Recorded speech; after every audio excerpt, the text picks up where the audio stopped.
সুনিশ্চিত করবার জন্য রাজ্যের 105টা সরকারি হাসপাতাল রাজ্য, জেলা, মহকুমা স্তরে এবং মেডিকেল কলেজগুলোতে সুপার স্পেশালিটি হাসপাতালে মানে অক্সিজেন যে প্ল্যান্ট বসানো হয় তাকে পিএসএ বলা হয়, পিএসএ প্ল্যান্ট বসানোর সিদ্ধান্ত নেওয়া হয়েছে এবং তারা নিজেরাই করবে। জেলা মেডিকেল কলেজের ওপরে তাদের স্বাধীনতা দেওয়া হয়েছে, যাতে সেন্ট্রালি করতে গেলে অনেক সময় টাইম লেগে যায় ফাইলপত্র ছাড়তে দেখতে, যাতে টাইমটা নষ্ট না হয়। পরিবেশের বাতাস থেকে অক্সিজেন তৈরি করবে এই পিএসএ প্ল্যান্ট। ডায়মন্ড হারবার এবং কুচবিহার মেডিকেল কলেজে অলরেডি বসে গেছে। ডাক্তার, নার্স, প্যারামেডিক্যাল যারা আমাদের ইন্টার্নশিপ করছে, যারা পোস্ট গ্রাজুয়েট 3য় বর্ষে পড়ছে, তাদের কাজে লাগানো হবে কোভিডের কাজে।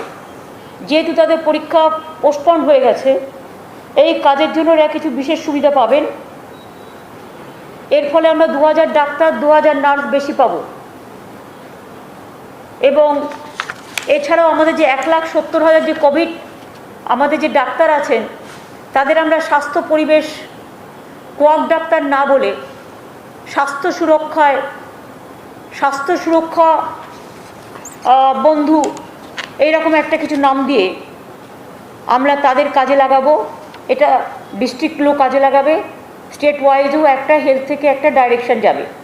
এটা স্বাস্থ্য সুরক্ষা কর্মী বললে ভালো হবে। সমস্ত নার্সিংহোম আর হাসপাতালে 40% বেড বাড়ানোর বিশেষ অনুমতি দেওয়া হচ্ছে কোভিড পরিস্থিতি মোকাবিলায়।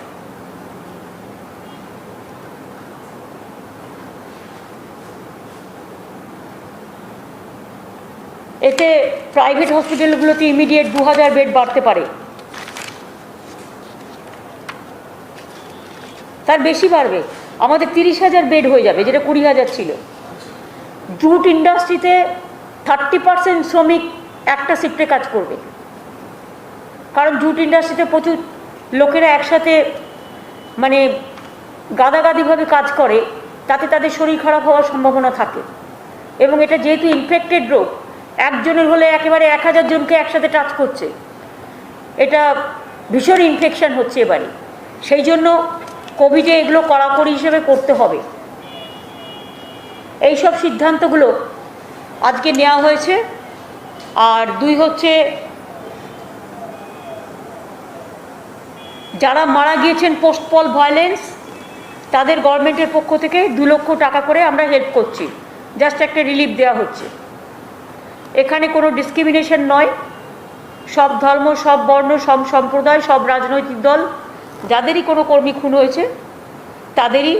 এবং আপনারা জানেন এটা বেশিরভাগ হয়েছে 3rd পর্যন্ত কোড অফ কন্ডাক্ট ছিল, এমসিসি মডেল কন্ডাক্ট ইলেকশনে। সে সময়ের মধ্যে 16 জন মারা গিয়েছিল আন্ডার ইলেকশন কমিশনে যখন ল অ্যান্ড অর্ডার ছিল। তার মধ্যে অর্ধেক বিজেপি এবং অর্ধেক তৃণমূলের কর্মী মারা গেছে, হাফ হাফ, এবং একজন সংযুক্ত মোর্চার। সুতরাং আমরা চাই না কোনো হিংসা হোক বা কিছু হোক, কিন্তু আমি দেখতে পাচ্ছি কিছু সেন্ট্রাল মিনিস্টাররা প্রয়োজন নেই, যখন পলিটিক্যাল সমস্ত কিছু বন্ধ করে দেওয়া হয়েছে, পলিটিক্যাল মিছিল মিটিং সব কোভিডের জন্য, তখন তারা কেন গ্রামে গ্রামে গিয়ে উস্কাচ্ছেন আর দাঙ্গার প্ররোচনা দিচ্ছেন আমি জানি না। আমার রিকোয়েস্ট থাকবে এরকম দাঙ্গার প্ররোচনা দিয়ে যেন পরিস্থিতি তারা খারাপ না করে। আর বিশেষ করে বিজেপি যে জায়গাগুলো জিতেছে, আমরা একটা ব্ল্যাক স্পটের জায়গা বের করেছি, কোথায় কোথায় অ্যাকচুয়াল গণ্ডগোলগুলো ঘটেছে, যেখানে যেখানে ইনএফিসিয়েন্সি বেশি ছিল। মানে আগে আপনারা জানেন সব এসপি টেসপি চেঞ্জ করে দিয়েছিল, ডিজিটিজি সব চেঞ্জ করে দিয়েছিল।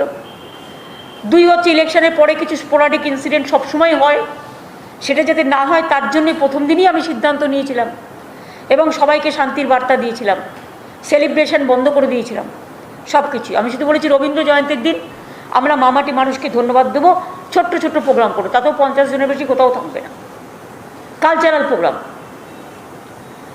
কাজেই এই যে হঠাৎ করে 24 ঘন্টাও একটা গভর্নমেন্টের হয়নি, তার মধ্যেই লেটার চলে আসছে, তার মধ্যেই টিম চলে আসছে, তার মধ্যেই মিনিস্টার চলে আসছে। আমি বিজেপিকে বলবো, সংযত হন, মানুষের রায় মেনে নিন, মানুষের ম্যান্ডেট মেনে নিন। এখনও মানুষের ম্যান্ডেট এরা মানতে পারেনি বলে এসব জিনিসগুলো চলছে। কাজেই এইটুকু আপনাদের কাছে আমার বলার। উদয়ন গুহরও হাত ভেঙে দিয়েছে এবং কুচবিহারে গুন্ডামিটা একটু বেশি হচ্ছে। যেহেতু কুচবিহারে বিজেপি একটু বেশি সিট পেয়েছে, যেখানে যেখানে ওরা একটু বেশি সিট পেয়েছে সেখানে সেখানে গুন্ডামিটা করছে। আমাদের ছেলে মেয়েদেরও আমি বলবো কোথাও কোনো গণ্ডগোলে না যেতে। গণ্ডগোল করলে কিন্তু আমি কাউকেই ক্ষমা করব না। কিন্তু দুই হচ্ছে, বিজেপি নিজে কিন্তু গুন্ডামি উস্কানিটা বেশি করছে। আমি কালকে কলকাতায় শম্ভুনাথ পণ্ডিত হসপিটালে 70 ওয়ার্ডে গিয়েছিলাম।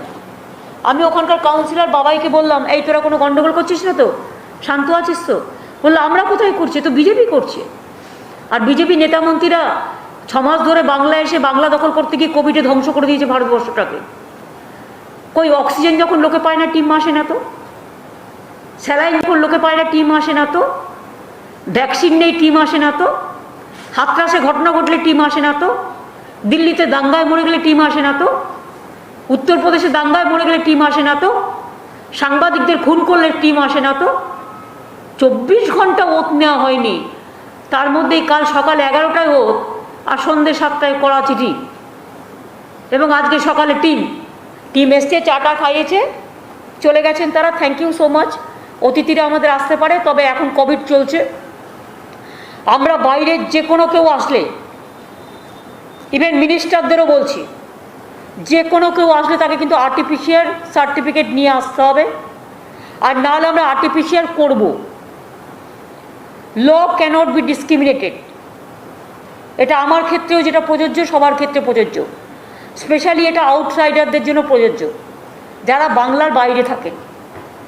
যারা বাংলার বাইরে থাকেন, প্লেনেও আপনারা জানেন এটা বলা হয়েছে। আর স্পেশাল ফ্লাইটে যারা আসছেন, স্পেশাল ফ্লাইটেও আমরা কিন্তু আরটিপিসিআর চেক করব। সে আমারই হোক বা অন্য কারোই হোক, বা কোনো বিজনেস হাউসেরই হোক, কারণ তাদের নিরাপত্তার ব্যাপারটাও আছে। স্পেশাল ফ্লাইটে আসলেও আরটিপিসিআর চেক মাস্ট, এবং কোভিড ধরা পড়লেই কোয়ারেন্টাইন 14 দিন, তার নিজের পয়সায় থাকতে হবে। যেহেতু আগেরবারে আমরা সব নিজেদের পয়সায় করেছি, সেই জন্য আমরা গরিব লোকেদের জন্য করব। যার ক্ষমতা আছে তার জন্য কেন করতে যাব? তারা তো হোটেলে থাকতেই পারে। এটা এয়ার ইন্ডিয়া ঠিক করবে, মানে এয়ারপোর্ট অথরিটি। এই পর্যন্ত। আর আপনারা জানেন, ইলেকশনের আগে প্রাইম মিনিস্টার বলেছিলেন যে ইলেকশনের পরে সব অফিসাররা রেডি থাকো, কিষাণ কি একটা যোজনা আছে, তাতে 18,000 টাকা করে কিষাণদের দেওয়া হবে। সে চিঠি আজকে আমি করে দিয়েছি, কারণ আমরা অলরেডি যত কিষাণদের পোর্টালে আছে নাম তুলে দিয়েছি। 5 মাস ধরে কাজটা আমরা আগেই করে দিয়েছি। সুতরাং আমরা আশা করব যে টাকাটা ইমিডিয়েট দেওয়া হোক, টাকাটা ইমিডিয়েট কৃষকদের দেওয়া হোক। তিনি নিশ্চয়ই পিএম কিষাণ যোজনা যেটা, এবং এটা অলরেডি 14.91 লাখ ফার্মার্সকে ভেরিফাইড করে আমরা অলরেডি লিস্ট পাঠিয়ে দিয়েছি। সুতরাং তাদের বলবো যে ইমিডিয়েট টাকাটা পাঠান, কারণ আমরা ইতিমধ্যেই সিন্স 1 জানুয়ারি 2019 3,454 কোটি টাকা ডিসবার্স করেছি কৃষক বন্ধু স্কিমে। 3,454 কোটি টাকা। আন্ডার ডেথ বেনিফিট স্কিমেও 20,678 farmer family have been given benefit, 413.56 crore টাকা। From this financial year, 6,000 will be given per acre for per acre with minimum of rupees 3,000 per farmer. আর আমাদের যেটা বলা আছে যে আমরা জিতলে 6,000-এর জায়গায় 10,000 দেবো, 5,000 দেবো, বা আমাদের দুয়ারি রেশন, বা আমাদের মহিলাদের পেনশন, এটা আমরা একটু কোভিড সিচুয়েশন মিটলে ওটা প্রসেসটা শুরু করব। এই পর্যন্ত আজকে আমার বলার ছিল। আর আপনাদের সবাইকে রিকোয়েস্ট করব যে প্লিজ দয়া করে সবাইকে বলবেন যে প্লিজ মাস্কটা দয়া করে পরুন। মাস্কটা এমন করে পরবেন যাতে নাক দিয়ে বেরিয়ে না যায় বা মুখ দিয়ে বেরিয়ে না যায়। মাস্কটা যেন আপনার নাক মুখকে ঢেকে রাখে। কারণ অনেকেই বলছে, কেউ বলছে এয়ারবোর্ন, কেউ বলছে একটু ফুসফাস একটু শ্বাস হলেও হচ্ছে, ধুলোতে উঠছে, নানা রকম হচ্ছে।